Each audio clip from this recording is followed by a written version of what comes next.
1923, 22 people entered the tomb of the Egyptian pharaoh Tutankhamun. Within the next 10 years, most of them were dead. Coincidence? That's what scientists called it. But what if ancient Egypt had already figured out something that modern science still cannot explain? What if the curses carved into those stone walls were not just warnings? What if they were instructions? Stay until the end, because the last one will change the way you think about ancient Egypt forever. Today, we are going to explore 3 of the most documented, most studied, and most terrifying curses in Egyptian history. Not legends, not myths, real events, real deaths, real consequences. The curse of Tutankhamun.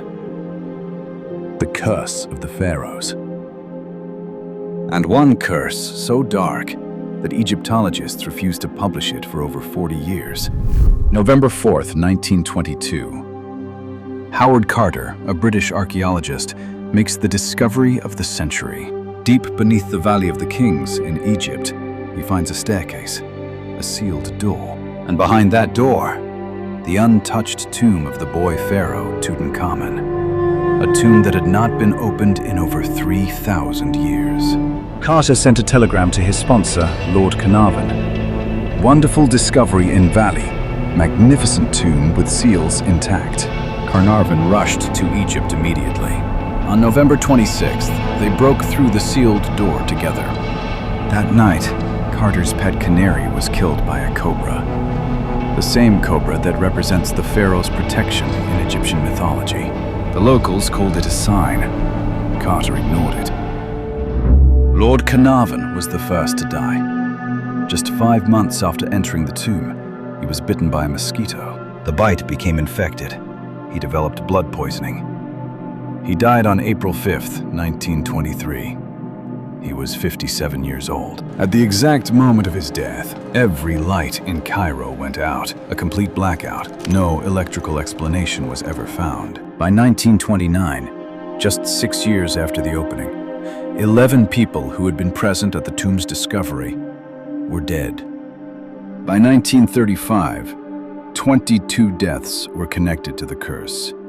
Scientists explained it as bacteria, ancient mold, toxic gases sealed inside for millennia. Howard Carter, the man who opened the tomb, lived until 1939, 16 years. He suffered nothing.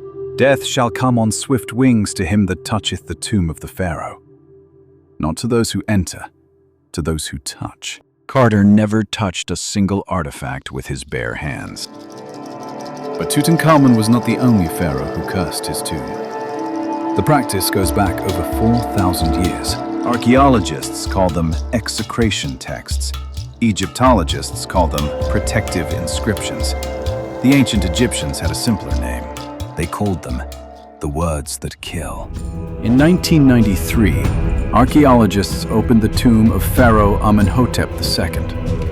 On the entrance wall, there was an inscription that had never been properly translated. When Dr. Farouk El-Baz finally decoded it, he went pale. It read, "As for any man who shall enter this tomb in his impurity, I will wring his neck like a bird." The chief excavation assistant, a man named Ibrahim al-Said, laughed at this. He said, "Old words from dead men cannot touch the living." 3 days later, he fell from a scaffold at the excavation site. He survived, but he never walked again. When asked about it years later, he said only one thing. "I heard the words in my sleep. I still hear them." Now, the one I promised you at the beginning. The curse that was hidden from the public for over 40 years.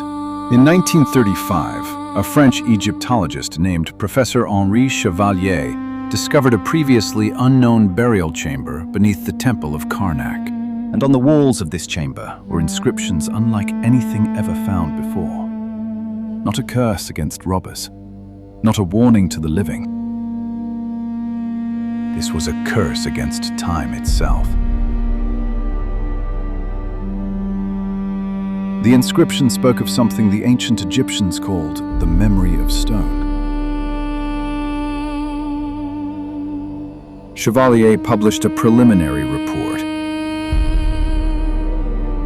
then went silent.